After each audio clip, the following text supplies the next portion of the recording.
आज हम एक प्रॉब्लम जो कि electrical energy and joules law पर मबनी है उसको सॉल्व करेंगे। तो प्रॉब्लम हमारा ये कहता है कि an electric oven uses 240 volt power supply and the current flowing through its heating element is 10 ampere. Determine the amount of heat generated by the oven in 30 minutes. यानी कि आपके पास एक जो आम घरों में आप एक इलेक्ट्रिक ओवन यूज़ करते हैं जो कि खाना गर्म करने के लिए इस्तेमाल होता है, वो 240 वोल्ट उसको वोल्टेज दिया जा रहा है और जो करंट फ्लो हो रहा है इसके हीटिंग एलिमेंट्स में से, जिसकी वजह से खाना भी आपके पास क्या होता है फिर गर्म होता है, वो हीटिंग एलिमेंट में से जो करंट फ्लो हो रहा है वो 10 एम्पेयर है। आपने ये बताना है कि कितनी हीट ओवन जनरेट करेगा 30 मिनट के अंदर।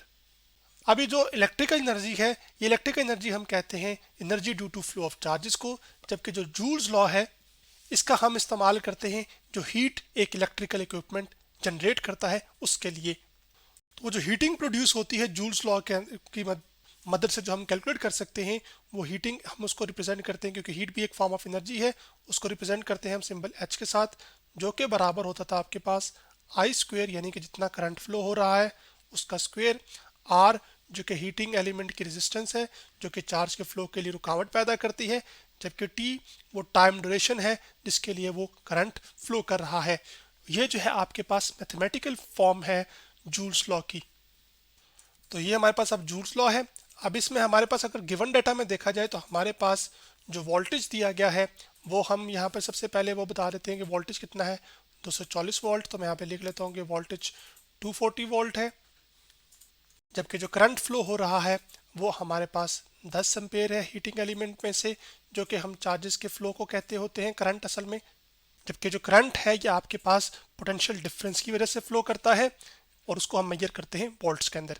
अच्छा, अब ये तो करंट भी हमें पता चल गया, जबकि जो टाइम ड्यूरेशन जिसके लिए भी करंट फ्लो हो रहा है वो टाइम ड्यूरेशन 30 मिनट है, और जबकि टाइम का हमें पता है कि जो स्टैंडर्ड यूनिट है वो एक्चुअली सेकंड है। तो इस 30 मिनट को हम सबसे पहले सेकंड में कन्वर्ट करेंगे, और एक आप ये जानते हैं कि एक मिनट में कितने सेकंड होते हैं, 60 सेकंड होते हैं।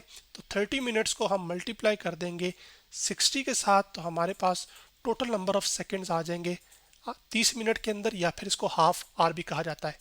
तो 30 को जब 60 से जब आप देंगे तो वो आ जाएगा हमारे पास 1800 सेकंड्स। अब आपके पास यहाँ पर देखा जाए तो टाइम का तो वैल्यू हमें पता चल चुकी है, जो कि हम 1800 पुट कर देंगे, ठीक है। जो करंट है वो 10 एम्पेयर है, वो भी हम पुट कर देंगे यहाँ पर। लेकिन ये जो आर है इसकी वैल्यू भी हमें नहीं पता, तो इसका मतलब है कि सबसे पहले हमें जो मालूम करना पड़ेगा वो आर फाइंड करना पड़ेगा। जब आर की वैल्यू हम मालूम कर लेंगे तो तमाम वैल्यूज़ को सब्स्टिट्यूट करके हम जो हीट जनरेट हुई होगी उसको कैलकुलेट कर सकते हैं। अब चूंकि हमें वोल्टेज और जो करंट है वो हमें पता है, तो हम ओम्स लॉ का इस्तेमाल करके जो आपके पास रेजिस्टेंस है हीटिंग एलिमेंट की वो मालूम कर सकते हैं। जबकि ओम्स लॉ क्या बताता है कि वोल्टेज या जो करंट है वो डायरेक्टली प्रोपोर्शनल होता है वोल्टेज के, और आपके पास जो इसकी मैथमेटिकल फॉर्म होती है वो V is equal to I R होती है। तो यहाँ से हम इसको थोड़ा सा आगे लेके चलते हैं, ये जो आई इधर मल्टीप्लाई हो रहा है उधर जाके क्या हो जाएगा डिवाइड। तो जो रेजिस्टेंस की वैल्यू है वो हमारे पास आ जाएगी वोल्टेज डिवाइडेड बाय करंट। फिर चूंकि हम वोल्टेज की वैल्यू से वाकिफ हैं जो कि कितनी है 240 वोल्ट, तो हम यहाँ पर पुट करेंगे 240, जबकि जो करंट की वैल्यू है वो एक्चुअली हमारे पास 10 एम्पेयर है। तो आपके पास ये एक सिफर इससे कैंसिल आउट हो जाएगा। तो जो रेजिस्टेंस होगी इस हीटिंग एलिमेंट की जो कि इस इलेक्ट्रिक ओवन में यूज़ हो रही है वो एक्चुअली होगी 24 ओहम। तो अब टोटल कितनी हीट जनरेट हुई होगी इस हीटिंग एलिमेंट के अंदर वो हम कैलकुलेट कर सकते हैं। सिर्फ क्या करेंगे कि अब वैल्यू सी सब्स्टिट्यूट करनी है। तो जो H है जो कि हीट जनरेट को बता रहा है, I कितना करंट है वो 10 है, तो 10 का हमारे पास क्या आ जाएगा स्क्वायर, तो मैं यहाँ पे 10 का स्क्वायर डाल दूंगा। उसके बाद हमारे पास यहाँ पर रेजिस्टेंस है, जबकि जो रेजिस्टेंस है वो आपके पास एक्चुअली 24 है, तो हम यहाँ पर 24 सब्स्टिट्यूट कर देंगे।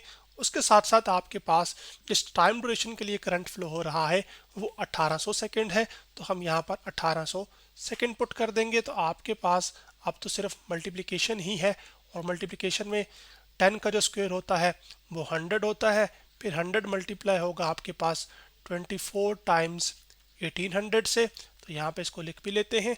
अब मैं कैलकुलेटर पर जाऊँगा और आपको सारी मल्टीप्लिकेशन करके दिखा देता हूँ। तो कैलकुलेटर में आपके सामने ले आया हूँ। अब 10 का जो स्क्वायर था वो 100 आया था, तो 100 को हम मल्टीप्लाई करेंगे 24 के साथ और फिर मल्टीप्लाई कर देंगे 1800 के साथ, तो जवाब आ जाएगा आपके पास 43 लाख 20 हज़ार जूल आ जाएगी। जिसको यहाँ पे मैं लिख भी देता हूँ, आपके पास एच आ जाएगा यहाँ पर और वो आपके पास आ जाएगा। तो 43 लाख 20 हज़ार मैंने यहाँ पे लिख दिए, जबकि हीट भी क्योंकि फॉर्म ऑफ एनर्जी है जो कि टेम्परेचर डिफरेंस की वजह से होती है या फ्लो करती होती है वैसे तो, लेकिन हमारे सिनेरियो में ये जो हीट जनरेट हो रही है वो असल में आपके पास इलेक्ट्रिकल एनर्जी के फ्लो की वजह से है।